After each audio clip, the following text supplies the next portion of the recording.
अस्सलाम वालेकुम। अच्छा, एक प्रॉब्लम जो है ये बढ़ती ही जा रही है। मैं इस पे पहले भी वीडियोस बना चुका हूँ कि सामान जहेज़ के जो दावा जात होते हैं उसके अंदर अमूमन रिवेंज का आंसर बहुत ज़्यादा शामिल होता है।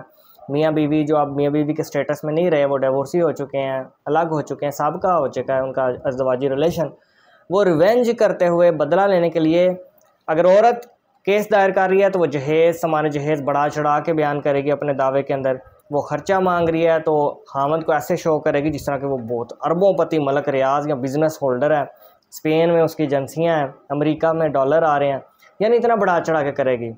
और इसी तरीके से जुल्म व ज़्यादती को भी बढ़ा चढ़ा के करेगी खातून जो है। अगर वो रिवेंज का आंसर उसमें आ गया, मैं ये नहीं कह रहा कि सारी ख़वातीन ऐसे करती हैं, लेकिन जहाँ पर रिवेंज प्रोसीडिंग्स आ गई तो इंसान को हैवान बनने में एक दिन नहीं लगता, एक मिनट नहीं लगता।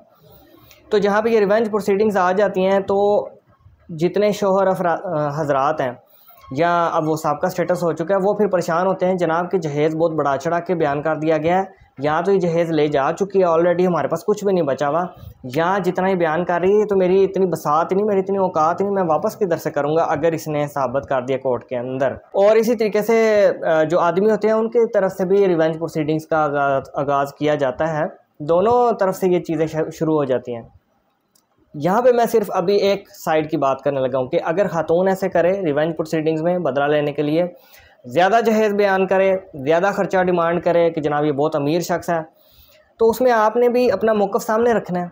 आप पे अब बाइंडिंग है, आप पे दावा हो गया है, नोटिस आपको आ गए हैं, अदालत ने आपको तलब कर लिया, तो भाई अब अपने आप को आप साबित करें कि भाई मेरी इतनी इनकम नहीं है, मैं तो कमाता ही इतना हूँ। मिसाल के तौर पे बीवी कह रही है कि 1.5 लाख रुपया महीने का कमाता है, आप हकीकत में शायद 35 भी ना कमाते हो, तो आपने कोर्ट में अपना मौक़िफ़ रखना है।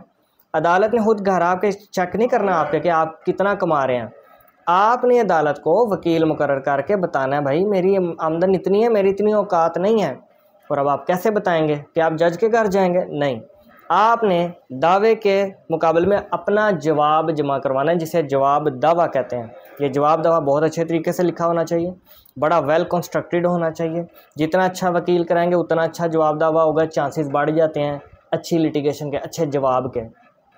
और अपनी आमदन के सबूत भी लगाएं साथ। शुरू में लगाने की ज़रूरत नहीं है, असल सबूत यानी आप उसकी कॉपीज़ लगा सकते हैं।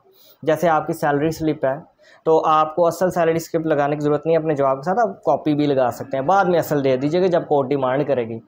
इसी तरीके से अगर कोई और मामलात हैं, अगर ये घर से खुद छोड़ के चलेगी या बीवी नाराज़ होकर, जो भी वजह बनी है, और आपका कहना है कि मैंने नहीं घर से निकाला, कोई वीडियो बनाई हुई है, कोई तस्वीरें हैं, घर से किसी भी किस्म का कोई सबूत है जो आपको लगता है कि हेल्प कर सकता है, तो आप वो फाइल के साथ लगा सकते हैं उसकी कॉपी, असल की ज़रूरत नहीं है उस टाइम पे।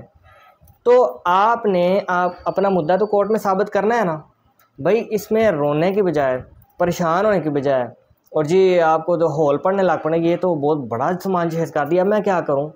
भाई आप भी वकील कराएं जैसे खातून ने कराया, आप उसका जवाब दें कि इस टाइम पे ये झूठ बोल रही है, ये गलत है, ये सामान जहेज़ की लिस्ट जो है ये गलत है, उसको डिनाई करें।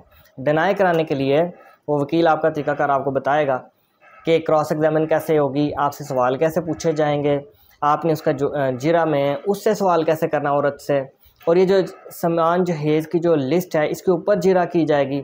बहुत सारी बातें निकल आती हैं। देखें, झूठ के पाँव नहीं होते हैं, झूठ आखिरकार झूठ है, जितना भी बड़ा झूठ मार लें कमज़ोर तो वो रहता है। अब ये आपके स्किल्स हैं, आपके वकील के स्किल्स हैं कि आप कैसे उस जहेज़ की लिस्ट को झूठा साबित करने में कामयाब होते हैं। अच्छा वकील कराएंगे तो जाहिर बात है वो केस को ईज़िली क्रैश कर देगा, ख़त्म करवा देगा। अगर आपने कोई सुस्त सा वकील कराया, मेरे ख्याल में आप बात समझ रहे होंगे, तो वैन मुमकिन आपका केस लटका रहे और वो झूठा केस भी जीत जाए आपके ख़िलाफ़ जो खातून है। सामान जहेज़ पे जिरा कैसे की जाएगी, ये हर केस टू केस वेरी करेगी। आप ये कभी भी नहीं कह सकते कि जो जिरा एक केस पे की गई है वही आपके लिए सारा फार्मूला हो और वही अगले बंदे के लिए हो, नहीं। Case to case points vary करते हैं, केस टू केस देखा जाता है कि हमने ले के कैसे चलना है। ये चीज़ें कंसल्टेशन में बताई जाती हैं, पर्सनल कंसल्टेशन में आपकी बातें सुनकर कि आपके मामलात कैसे चल रहे हैं।